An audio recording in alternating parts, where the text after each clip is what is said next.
muy buenas noches y bienvenidos durante una velada más al Espacio en Irán, donde vamos a presentar la novela Horas de oficina del profesor Martín Camps, para quien pido un caluroso aplauso.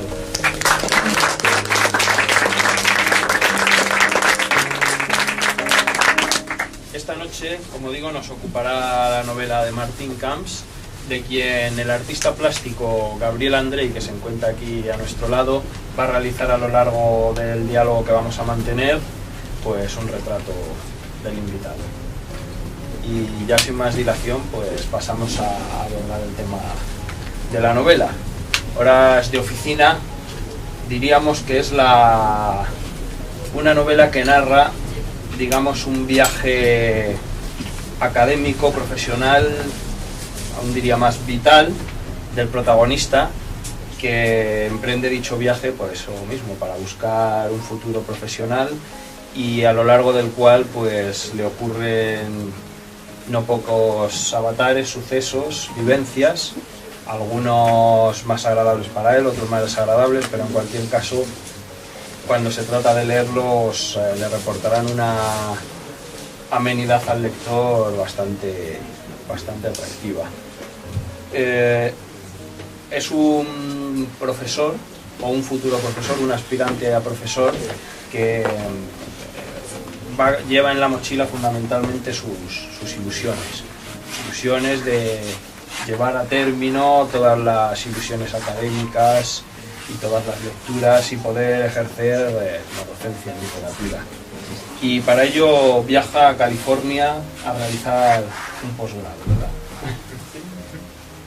¿Cómo enfocaste al principio esta novela y por qué este argumento en concreto?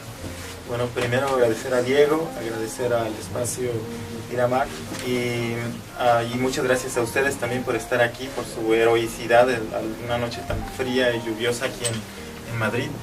Y bueno, entonces esta novela, Horas de oficina, es, como dice Diego muy bien, es una novela de lo que se conoce como el género de campus, que hay ya toda una serie de novelas por ejemplo, de autores españoles como Javier Cercas, como El Inquilino, como Javier Marías, etcétera, que tienen novelas que hablan sobre este tema, también como David Lodge o en Estados Unidos, etcétera, que hablan un poco sobre este tipo de temas que son novelas de campus porque toman lugar en las universidades y hablan un poco de lo que sucede tras bambalinas de las universidades. Las pequeñas patadas bajo la mesa, las pequeñas cuchilladas por la espalda,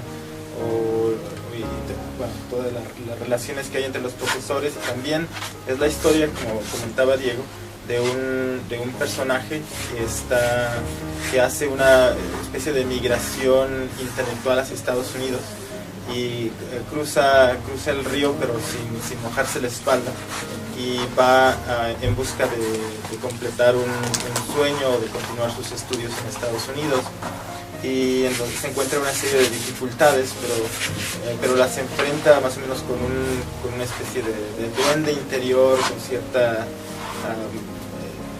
felicidad, digamos, con cierta parodiando lo que ve. Y hay varias voces dentro de la novela. En uno de los capítulos hay una voz de un profesor que se convierte en una especie de tutor y empieza a hablar de cómo fue su proceso de convertirse en profesor. Entonces a mí me interesa mucho ver los distintos caminos que varios personajes en la novela han tomado para llegar a convertirse en profesores. Entonces hay un personaje que es de origen mexicano, pero también hay una voz que puede ser también en español, que puede ser también en colombiano, que puede ser de las distintas migraciones que hay en Estados Unidos. Me interesaba reflejar estas nuevas migraciones que hay en Estados Unidos y cómo ahora muchos de ellos llegan a caer en estas instituciones de enseñanza superior que son las universidades. Precisamente hablas de la voz narrativa. Fundamentalmente imperan dos, la primera persona y la tercera, y hay una pequeña paradoja, que es curiosamente cuando empleas la tercera, cuando se percibe más en carne viva la identificación con el protagonista. Es curioso, ¿no? Sí, es cierto, sí, yo creo que hay algunas partes que pueden ser autobiográficas o que intentan ser autobiográficas, pero como ustedes saben no es realmente biográfica, entonces hay cambios, cambiaba cosas que a mí me interesaba hablar, cosas que iba leyendo en periódicos. Por ejemplo, en Estados Unidos hay un periódico muy popular que habla sobre la vida en la academia que se llama The Chronicle of Higher Education, la crónica de la educación superior. Entonces hay algunas veces la política de lo que sucede allí a mí me interesaba ficcionalizarlo, ¿no? Entonces creo que esa voz por eso resulta como la que se acerca un poco más a lo biográfico, tal vez. Y precisamente cuando tenemos la primera podemos hablar de una autobiografía y cuando usamos la tercera de una biografía. Yo te preguntaría, ¿hasta qué punto apócrifa? Bueno, toma lugar en mayor parte en Florida, y yo fui profesor. Uno de mis primeros trabajos fue en una universidad en Florida, no diré cuál, pero una universidad allí. Entonces para mí era muy interesante ver cómo estaba compuesta la universidad, cómo funcionaban las distintas psicologías, los encuentros, las fricciones entre las personas, y cómo los estudiantes es una plataforma, pero lo que sucede entre los profesores a mí me hacía muy fascinante. Entonces yo iba encontrando allí distintos personajes que eran muy apropiados para una novela, ¿no? Y sobre todo los profesores cuando estudiamos literatura, muchas veces como nos alejamos un poco de esa realidad y pensamos que ese lente no se puede dirigir hacia nosotros mismos también. Nosotros también convertirnos en parte de una ficción o parte de una novela en la cual podemos también ser parodiados, etc. Entonces siempre, obviamente el lente del profesor es siempre lejano, ¿no? Pero me interesaba revertir eso y verme a mí mismo y a los profesores como una parodiarnos, no tomarnos tan en serio. Y precisamente en esto que refieres de la parodia, yo he creído entrever, no sé hasta qué punto me puedo no equivocar, ciertos rasgos de la prosa picaresca del 17 español, porque las dos obras, salvando anacronismos y de otras distancias, presentan la vida de un personaje que nos la relata en primera persona, y en este caso no es desde su nacimiento, pero sí desde cierta juventud, y va contando sus andanzas, sus avatares, cómo tiene unos u otros empleadores, a cuales, por así decirlo, más estrambóticos, porque aquí lo que hablabas tú de los personajes que habitan ciertos campus, pues hay una serie de especímenes muy curiosos y de gran eficacia a la hora de pasar un momento entretenido y simpático con la lectura. No sé si yo he estado demasiado aventurado al entrever un poco esa cercanía o ese paralelismo. No, yo creo que has dado el clavo. Creo que es toda migración siempre implica cierto grado de picaresca o cierto grado de convertirse en un pícaro, ¿no? Estás tratando de encontrar maneras para poder hacerte de algo, poder estudiar, poder... por ejemplo, yo vivía en una ciudad que se llama Ciudad Juárez. Es esta ciudad donde, bueno, ahora está en las noticias mucho porque ha pasado por varios periodos de violencia hacia las mujeres. Que bueno, como ustedes saben, Roberto Bolaño publicó aquella novela en Orden en 1666 donde habla sobre estos crímenes, y después la ciudad entró en otro periodo de enorme violencia por el narcotráfico, etc. Entonces ha sido una ciudad que siempre ha estado como demonizada, pero aún a pesar de toda la violencia que sucede, hay un nivel donde la vida ocurre, ¿no? Hay gente que sale como ustedes a tomar un café, a tomar una cerveza. Es decir, la vida ocurre a pesar de la vida normal, la vida cotidiana. Y a mí me tocaba ir a la Universidad de Texas en El Paso a estudiar. Entonces mi trayecto era en una bicicleta. Iba yo y venía a la Universidad de Texas en El Paso, a los calores infernales que había allí. Pero era parte de mi proceso de binacionalización, o de lo que llaman ahora de transfronterización, ¿no? De cruzar dos fronteras o dos espacios. Bueno, y siempre la frontera, por eso hablo sobre El Paso y Ciudad Juárez, y siempre han sido para mí esa frontera o ese ecuador político donde suceden una serie de cosas. El intercambio, el roce entre culturas, el roce entre lenguajes. Por eso la novela, como Diego había señalado, hay varias partes donde hay una influencia del inglés que es propio de esta zona fronteriza, ¿no? El Spanglish, ¿no? El Spanglish o el lenguaje híbrido, ¿no? Sí, es un lenguaje mestizo el que aparece de vez en cuando, como es el que muchas veces percibimos si viajamos o películas ambientadas en la zona se percibe. Y bueno, hablando también de los viajes y del tema transfronterizo, es una novela vertiginosa en lo que se refiere a cambio de paisaje, ¿no? Hay mucho traslado, no solo de países, sino de ciudades, y vemos por ello también muy sugerentes descripciones topográficas de los distintos lugares por donde va recalando el personaje. Otra cosa que me llamó a mí la atención fue, no sé cuántas veces has estado en Madrid. Tercera o cuarta vez. Ajá. A mí me gustó mucho una descripción que haces de Madrid. Yo como madrileño, que siempre he vivido en Madrid, me gusta muchas veces sentirme observado por el visitante que viene de fuera y como que hace una descripción, pues eso, topográfica, y me descubre con renovados ojos algo que yo ya tengo demasiado visto, ¿no? Y entonces eso es una aportación de nueva frescura a paisajes ya muy trillados, ¿no? Entonces, ¿cómo has llevado a término esto de las descripciones? ¿Son todos paisajes por los que tú has pasado o hay alguno más evocado?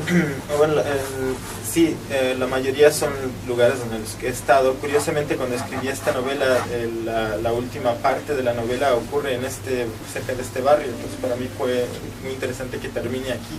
Es es una sana coincidencia.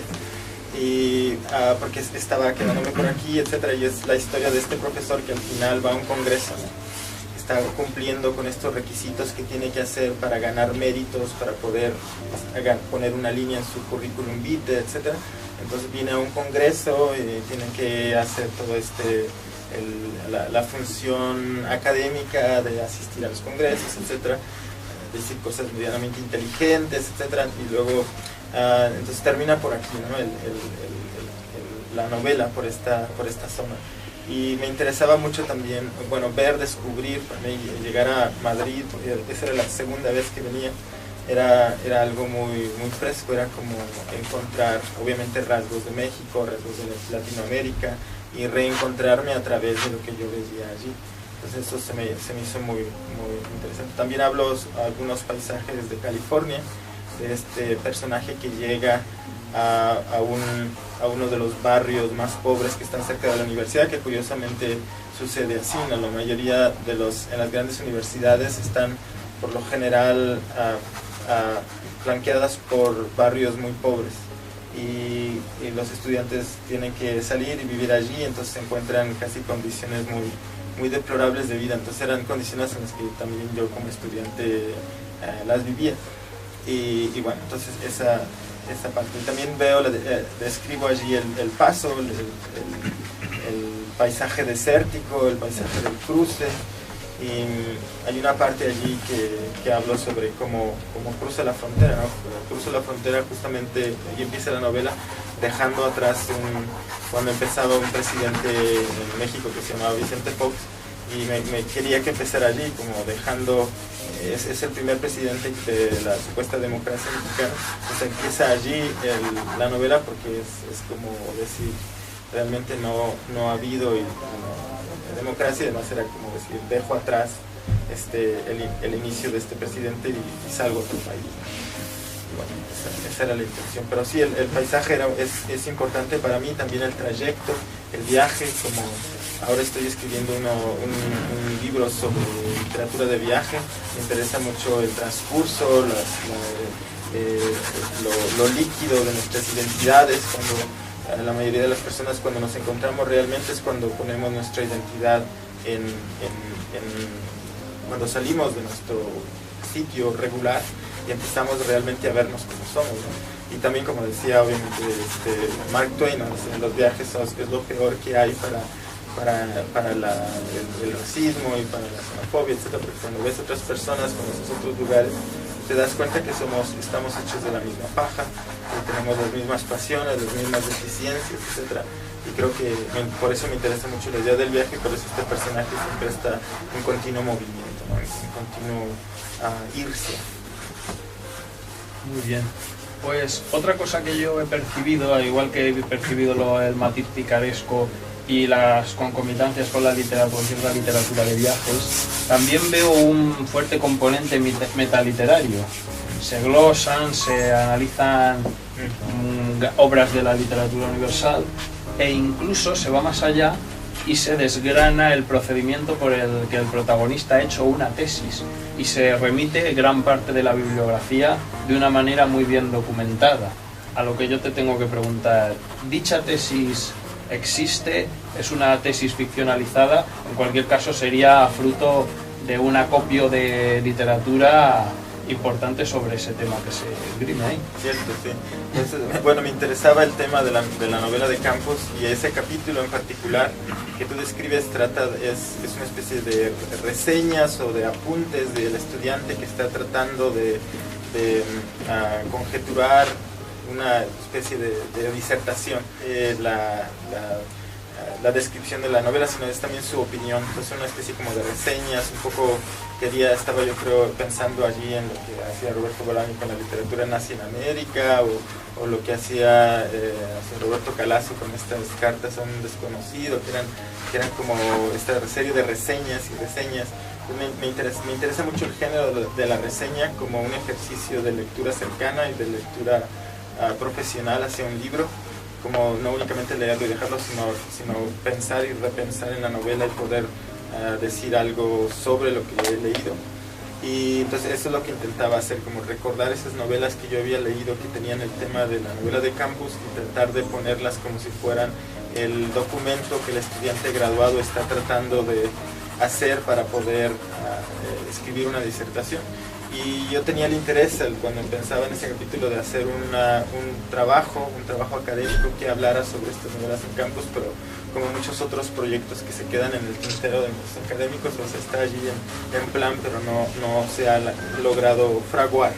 Entonces posiblemente en el futuro pueda hacer algo académico, pero yo creo que novelizado queda mejor. No, pero podría ser lo que tú dices, el planteamiento de una posible tesis doctoral novelizado, ¿no? Exactamente. Sí, creo que, bueno, no sé si hay posiblemente habrá un proyecto de tesis sobre eso, y si no hay, creo que sería un proyecto genial, ¿no? Porque hay una cantidad de novelas sobre Campos y además sería muy metaliterario y muy al poder hacer una disertación sobre lo que tú mismo estás haciendo. Y lo interesante es ver precisamente eso también, cómo en distintos países, en distintas zonas se ha trabajado sobre un mismo tema. O sea, es una cuestión interesante y curiosa. Y sin salir del campus universitario, también se ven críticas importantes, unas más veladas, otras más diáfanas, al sistema universitario. ¿Qué nos podrías contar así al respecto del porqué de esas críticas? Sí, bueno, ya lo has anticipado antes, sí, pero profundizando un poquillo más. Bueno, creo he dado clases en México y también en Estados Unidos, pero sobre todo en Estados Unidos. Entonces yo creo que es una especie como de desahogo también en lugar de volverme loco con lo que sucede allí, mejor escribo algo sobre lo que sucede allí. Entonces, pero bueno, es solo una parte muy sesgada, no entro realmente en muchos detalles, pero sí hay una crítica como lo que sucede en ciertas universidades. No es la universidad donde yo trabajo ahora, donde afortunadamente estoy muy feliz, y yo siempre digo que no hay política allí, que somos todos como camaradas, nos ayudamos, etc. Pero me interesa, cada vez que platico eso a otros profesores me dicen, ¿pero dónde estás tú? Porque es como, porque luego me empiezan a hablar de toda la serie de problemas que tienen, etcétera, y a mí me gusta mucho escuchar todos esos problemas, o sus estira y afloja de político, porque se me hace material genial para no solo una, varias novelas, ¿no? Y bueno, y hay cantidad de historias, de pequeños sucesos, de cosas que parecen realmente inverosímiles, que si las platicara aquí dirían, eso es imposible que haya sucedido. Pero solo platico algunas cuantas de algunas otras obviamente son inventadas. o llevadas más allá, ¿no? O llevadas más allá a los extremos. Pues lo que sí he leído yo en alguna novela más de este tenor es el asunto que nos cuentas de la literatura de campus. Y lo que he visto en la nota común, sobre todo en las universidades americanas, es que allí los alumnos evalúan al profesor. Cuéntanos un poco, porque aquí en España no sucede eso. Entonces quiero saber, me llama la atención, pues conozco la universidad americana, pero creo que en Latinoamérica y en Estados Unidos es igual. Bueno, en América Latina no hay, bueno, al menos en las universidades donde yo he enseñado, no hay una evaluación, pero en Estados Unidos sí. Y puede ser buena en tanto que te dan como cierta feedback, cierta retroalimentación de cómo ejerces tu trabajo, pero también muchas veces es más bien como un control de calidad o una especie de algunas veces se convierte en una especie de evaluación donde de customer, ¿no? El cliente está satisfecho o no. Y creo que en la educación como no debe ser así, no debe ser en universidades privadas, ¿no? Universidades públicas. Algunas veces se convierte como un control de un producto, y no es un producto, porque lo que está haciendo el profesor es evaluar el nivel de profesionalización, de capacidad de absorción de un concepto, etc. Pero y el estudiante obviamente se le va mal, pues yo mismo era estudiante, ¿no? Entonces, voy a evaluar. Entonces esa evaluación muchas veces no es muy justa, no es muy objetiva, pero de todos modos se sigue ejerciendo porque algo habrá de verdad, ¿no? Entonces yo creo que ese es un mecanismo que también en los procesos de permanencia, lo que llaman tenure, muchas veces es un indicativo que ayuda a determinar si una persona, si un profesor continúa allí o no continúa allí. Es algo muy crítico, pero también un poco... O sea, yo percibo que hay mucha inestabilidad laboral por parte del docente. Sí, hay mucha inestabilidad laboral hasta que se obtiene la permanencia. Y ese es como los años de estudiar la maestría, el doctorado, después 2 años para conseguir un trabajo, que es una competencia y larga, y después el proceso de permanencia, etcétera, que es también otros 7 años más o menos de competir, ¿no? Y también has estado aquí en España en congresos y tal. Basándote en tu experiencia, ¿qué diferencias más ostensibles percibes entre las universidades de uno y otro lado del charco? No conozco mucho, yo nunca he estudiado aquí, pero bueno, conozco personas que han estudiado en Salamanca, no sé realmente cómo funciona el sistema aquí, pero bueno, yo conozco más el sistema de México, de Latinoamérica, y obviamente la cuestión de estudiantes, pues son dos tipos de estudiantes distintos. De pronto el estudiante latinoamericano es un poco más, no sé, como de más disponibilidad, no sé, son cuestiones culturales, ¿no? Pero de pronto el estudiante norteamericano también, obviamente, también tiene... Bueno, diría que son exactamente iguales en cuanto al estudiante, pero en cuanto a los profesores, creo que al menos en México disponen de más libertad, de más holganza, se respeta más la libertad de cátedra. Sí, la libertad de cátedra. En Estados Unidos también, pero una vez después de la permanencia. Es como, ese es el umbral. Una vez que se pasa ese umbral, pero antes de ese umbral hay una serie de cosas que cubrir. Y volviendo un poco al tema del personaje y a ti, ¿alguna concomitancia más, aparte de las ya apuntadas, que se pueda percibir cuando se lea el libro?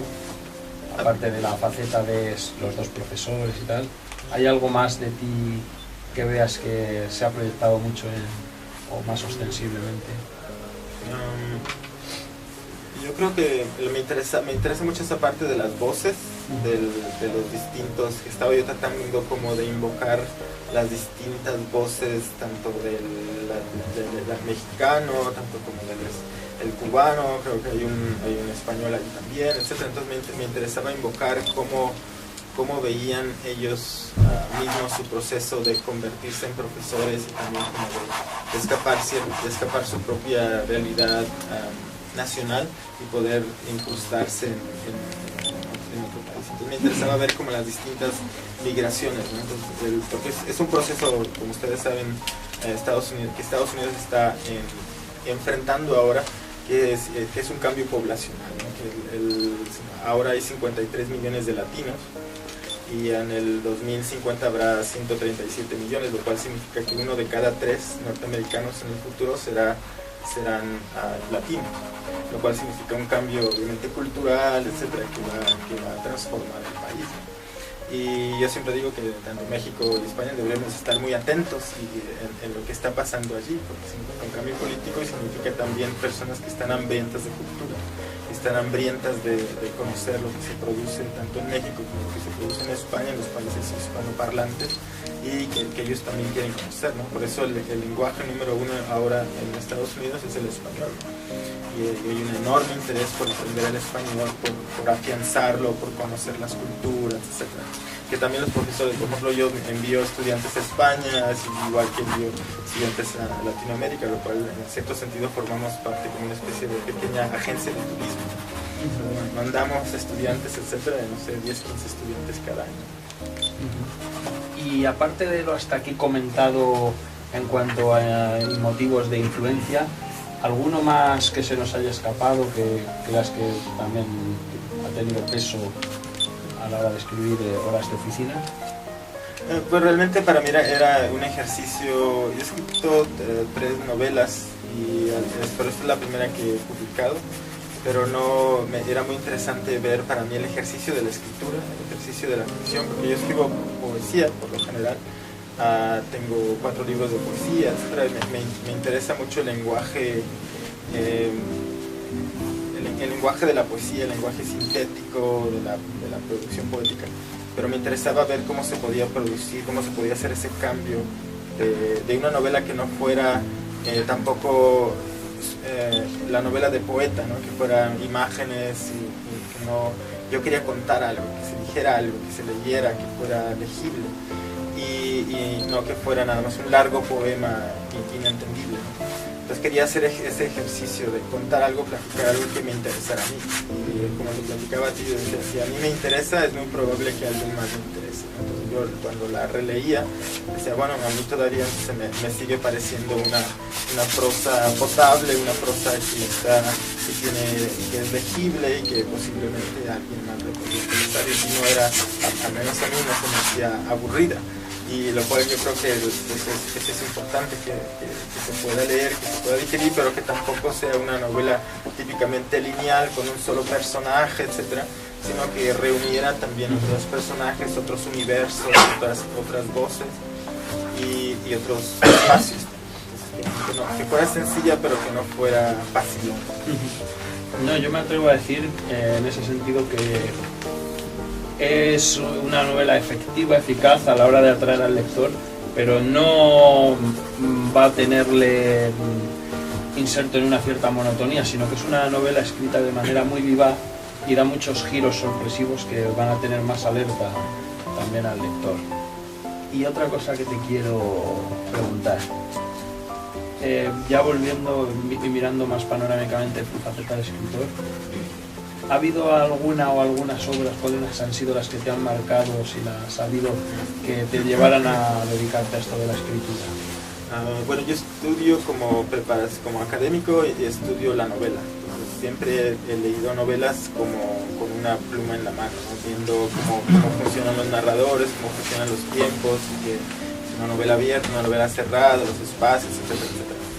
Y hablar sobre las novelas. Entonces, la fortuna que tiene uno como profesor es que puedes releer muchas novelas, ¿no? Puedes releer 100 años de soledad 5 o 6 veces y puedes ver todos los distintos cambios, ¿no? Que cada lectura, cada relectura es otra nueva novela. Entonces, hay cosas que encuentro todavía de 100 años de soledad que no había visto en mi primera lectura, etc. Entonces, obviamente la fortuna es poder releer muchas cosas, ¿no? y obviamente la influencia que tenía, yo digo, de mis autores que a mí me gustan, claro, están los autores del boom, obviamente, ¿no? Vargas Llosa, Gabriel García Márquez, José Donoso, Julio Cortázar, etcétera. Todos ellos forman parte del canon, ¿no? Del canon latinoamericano, pero obviamente también autores españoles, me interesa Javier María, me interesa Javier Cerca, Manuel de Prada, etcétera, una serie de autores que a mí me interesa, a menos de lo que llega a América Latina, ¿no? Lo que llega de autores de aquí. Cuando vengo también trato de escarbar, de juntar algunas cosas para llevarme a leer, ¿no? Pero sí, yo creo que bueno, sobre todo también la poesía, bueno, los poetas también creo que influyen también la narrativa, no es tan monogenérica la influencia, ¿no? La novela puede también ser influenciada por la poesía, igual que la poesía puede ser influenciada por la novela. Y también me gustaría, ya aprovechando que estás aquí, que nos contaras un poco cuáles son tus próximos proyectos en el horizonte, aparte de los proyectos que tengas con esta misma novela y otros posibles. Muy bien, bueno, tengo como dos áreas de proyectos creativos. Ahorita tengo un manuscrito de poesía y estoy también escribiendo una novela que es de la Revolución Mexicana, pero de Pancho Villa. Yo soy del norte de México, de Chihuahua, y me interesa mucho la figura de Francisco Villa, pero me interesa la figura de Francisco Villa en su juventud, cuando estaba convirtiéndose en Pancho Villa. Hay muchas novelas que hablan de cuando ya es un revolucionario, pero no de su juventud. Me interesa ver esa fase de él cuando era niño, si era pendenciero, cómo amaba, ¿no? Me interesa mucho esa figura. Tuve oportunidad hace un par de años de estar en la casa del nieto de Pancho Villa, y entonces estábamos en su casa, etcétera, y nos mostró la Biblia de Pancho Villa, entonces la abrió, etcétera. Entonces yo estaba todavía como dudando, digo, ¿se parece a Pancho Villa? Pero me di cuenta que sí era el nieto de Pancho Villa en el momento en el que él empezó a llorar, porque estaba muy agradecido de que estuviéramos en su casa, y cuando empezó a llorar, entonces dije, sí, él es el nieto de Pancho Villa, porque Pancho Villa era así, era muy un hombre de armas tomar, pero también era un hombre muy sentimental. Lloraba, ¿no? Después de matar a cantidades, lloraba, ¿por qué lo hice? Entonces eso era, pero bueno, no decía por qué lo hice, sino era como le conmovía, ¿no? Se conmovía. Y lo que sucede con los proyectos como en la poesía, yo sigo un consejo que nos daba un enorme profesor, se llama Federico Ferrogay, que era un pensador italiano que llegó por azares del destino, llegó a Ciudad Juárez, Chihuahua, estuvo ahí mucho tiempo, escribió algunos libros que todavía se estudian en las escuelas sobre filosofía, y él nos dio un consejo él traducía del griego, etc. Era una autoridad que yo decía, pero ¿qué está haciendo aquí en Ciudad Juárez, Chihuahua, en el medio del desierto? Pero él decía que lo mejor era, cuando escribías algo, dejarlo en el cajón, ¿no? Dejarlo que madurara allí, olvidarte de él, ¿no? Si regresabas a eso y lo leías y pensabas que todavía merecía ser publicado, entonces lo hicieras. Pero si no, si volvías a él y ya decías, esto ya le creció un musgo, ya le crecieron algunos hongos, mejor ya tirarlo a la basura, ¿no? Como un pan viejo, ¿no? Bueno, eso me ha ayudado a mí en cuanto a los proyectos, y estos son los proyectos. Tengo un manuscrito de poesía. Obvio, la poesía siempre es como algo que siempre me viene a mí, y la narrativa es algo a lo que siempre voy. La poesía es como una especie de que está como engarzado con mi vida, pero la ficción es algo en lo que hay que sentarse, ¿no? Requiere, como se dice vulgarmente, requiere de horas nalga, ¿no? Requiere de estar sentado y de escribir, ¿no? Y de constancia de estar ahí. Pero la poesía no, la poesía te puede llegar en cualquier momento, puedes sentarte a escribir en un momento, es algo más refrescante, no es tan exigente, no te pide tanto.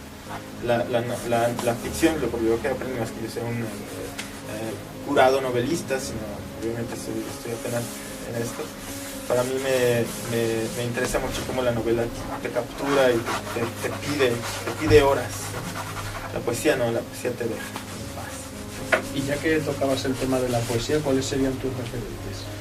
De la poesía, bueno, la poesía española a mí me encanta, obviamente, desde el Hierro, desde una cantidad de autores, de todos los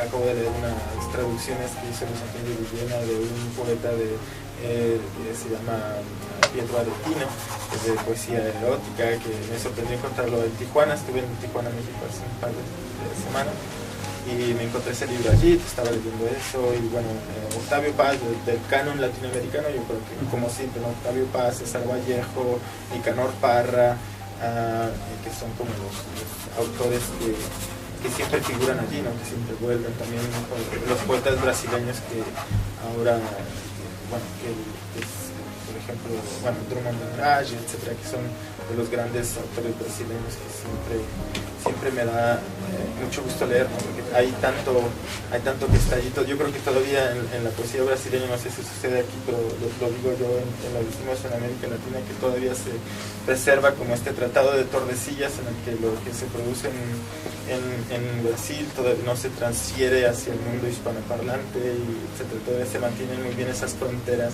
divisorias del lenguaje. Y a mí me gusta mucho cruzar esa frontera de ir, y he ido a Sao Paulo 3 veces para poder leer y conocer sobre la poesía y la literatura brasileña y portuguesa, ¿no? que es todo un universo fascinante para mí.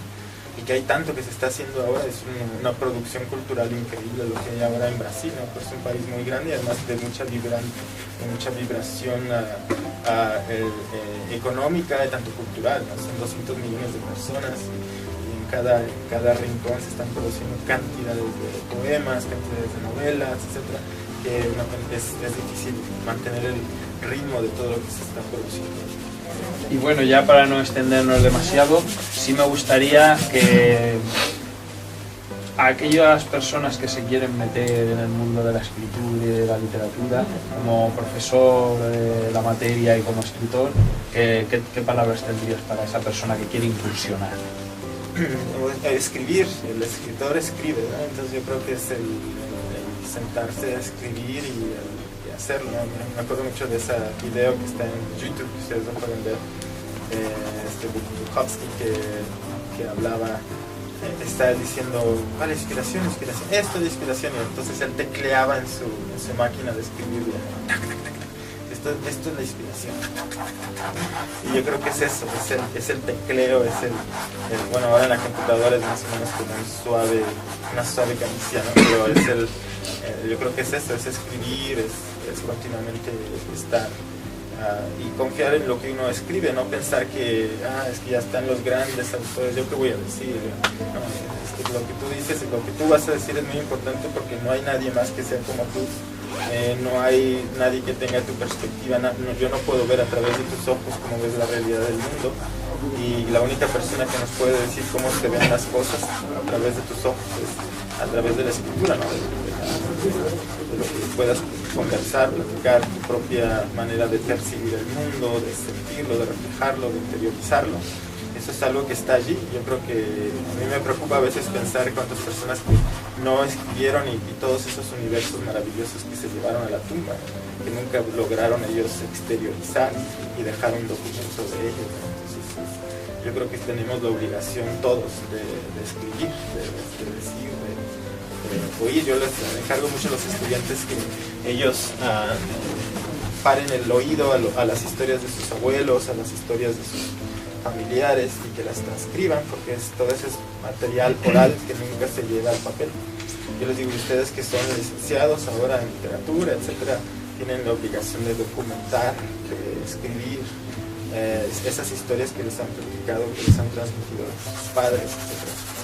Y bueno, entonces tenemos esa necesidad de documentalizar, de escribir siempre, estar apuntando, servilletas, en Moleskine o en todas esas cosas, o lo que sea, ¿no? Siempre es mantener los dedos calientes, ¿no? Y cambiar de género. Yo creo que una buena manera de descansar es cambiar de género.